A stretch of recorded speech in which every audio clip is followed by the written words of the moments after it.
Tengku Mahkota Pahang murka Muhyiddin Perlekeh Al-Sultan. Tengku Mahkota Pahang, Tengku Hasnal Ibrahim Alam Shah, mahu polis Diraja Malaysia PDRM bertindak tegas tanpa sebarang kompromi ke atas bekas Perdana Menteri Muhyiddin Yassin yang didakwa memperlekeh dan mempertikaikan tugas serta peranan Sultan Pahang Al-Sultan Abdullah Riyatuddin Al-Mustafa Billah Shah ketika baginda menjadi Yang di-Pertuan Agong ke-16. Sambil menzahirkan kemurkaan dan rasa amat terkilan atas tindakan pengerusi Perikatan Nasional PN dan Presiden Bersatu itu, baginda mendakwa Muhyiddin telah memanipulasi fakta dan membawa naratif negatif kepada rakyat bahawa Al-Sultan Abdullah seolah-olah tidak berlaku adil ketika memilih Perdana Menteri ke-10. Saya menzahirkan kemurkaan dan rasa terkilan atas tindakan Muhyiddin yang secara sengaja dan sinis telah memperlekeh dan mempertikaikan tugas Al-Sultan Abdullah. Kenyataan Muhyiddin ini juga kelihatan tidak matang, menampakkan seolah-olah beliau masih tidak boleh menerima kenyataan yang beliau tidak dilantik sebagai Perdana Menteri. Kenyataan yang dikeluarkan ini juga adalah sangat bahaya kerana secara terang-terangan menghasut rakyat agar hilang kepercayaan terhadap institusi Raja-Raja Melayu serta memecah belahkan rakyat. Titah baginda menerusi kenyataan dikeluarkan Istana Abdul Aziz Kuantan, Pahang hari ini. Tengku Hasnal bertitah mengikut Perkara 40-2, Perlembagaan Persekutuan Perdana Menteri dilantik atas budi bicara Yang di-Pertuan Agong yang berperanan sebagai Ketua Negara. Perkara 43-2 pula menetapkan bahawa Perdana Menteri haruslah dilantik dalam kalangan ahli Dewan Rakyat yang pada hemat baginda mendapat kepercayaan majoriti ahli Dewan tersebut. Namun begitu, titah baginda, Al-Sultan Abdullah tidaklah sewenang-wenangnya membuat keputusan untuk melantik Perdana Menteri walaupun perlembagaan memberikan kuasa mutlak kepada baginda. Baginda semasa itu telah memanggil pakar-pakar perlembagaan, penjawat awam utama negara dan yang terakhir turut secara musyawarah mendapatkan pandangan daripada Majlis Raja-Raja dan akhirnya barulah perlantikan Perdana Menteri semasa itu dibuat. Parlimen juga telah meluluskan usul undi percaya kepada Perdana Menteri Anwar Ibrahim pada 19 Disember 2022. Sehubungan itu, keputusan undi percaya tersebut adalah jelas dan selari dengan pertimbangan Al-Sultan Abdullah semasa baginda memilih Anwar sebagai Perdana Menteri. Justru saya mahu pihak PDRM mengambil tindakan yang tegas tanpa kompromi kepada Muhyiddin yang secara sengaja menyentuh sentimen 3R, Raja, Agama dan Kaum, titah baginda.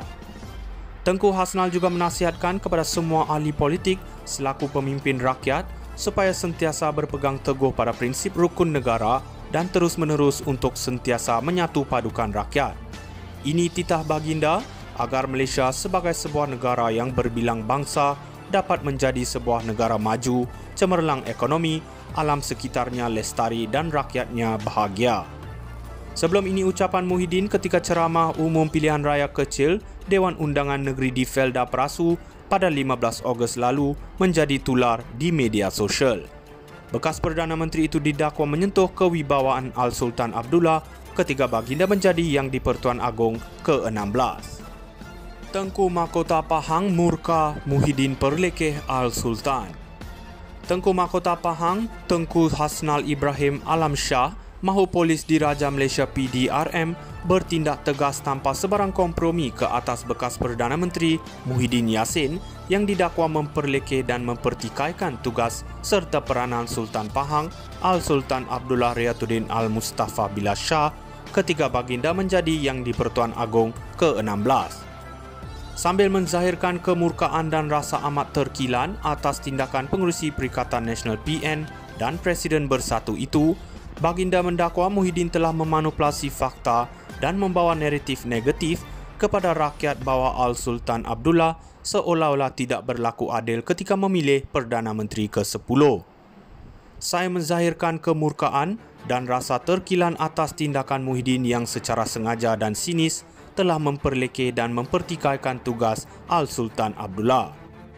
Kenyataan Muhyiddin ini juga kelihatan tidak matang, menampakkan seolah-olah beliau masih tidak boleh menerima kenyataan yang beliau tidak dilantik sebagai Perdana Menteri. Kenyataan yang dikeluarkan ini juga adalah sangat bahaya kerana secara terang-terangan menghasut rakyat agar hilang kepercayaan terhadap institusi Raja-Raja Melayu serta memecah belahkan rakyat.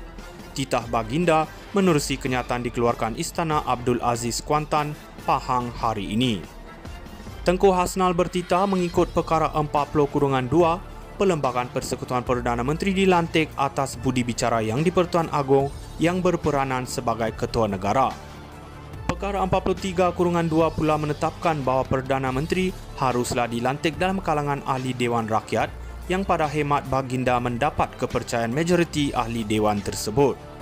Namun begitu, titah baginda, Al-Sultan Abdullah tidaklah sewenang-wenangnya membuat keputusan untuk melantik Perdana Menteri walaupun perlembagaan memberikan kuasa mutlak kepada baginda. Baginda semasa itu telah memanggil pakar-pakar perlembagaan, penjawat awam utama negara dan yang terakhir turut secara musyawarah mendapatkan pandangan daripada Majlis Raja-Raja dan akhirnya barulah pelantikan Perdana Menteri semasa itu dibuat. Parlimen juga telah meluluskan usul undi percaya kepada Perdana Menteri Anwar Ibrahim pada 19 Disember 2022. Sehubungan itu, keputusan undi percaya tersebut adalah jelas dan selari dengan pertimbangan Al-Sultan Abdullah semasa baginda memilih Anwar sebagai Perdana Menteri. Justru saya mahu pihak PDRM mengambil tindakan yang tegas tanpa kompromi kepada Muhyiddin yang secara sengaja menyentuh sentimen 3R, Raja, Agama dan Kaum, titah baginda. Tengku Hasnal juga menasihatkan kepada semua ahli politik selaku pemimpin rakyat supaya sentiasa berpegang teguh pada prinsip rukun negara dan terus-menerus untuk sentiasa menyatu padukan rakyat. Ini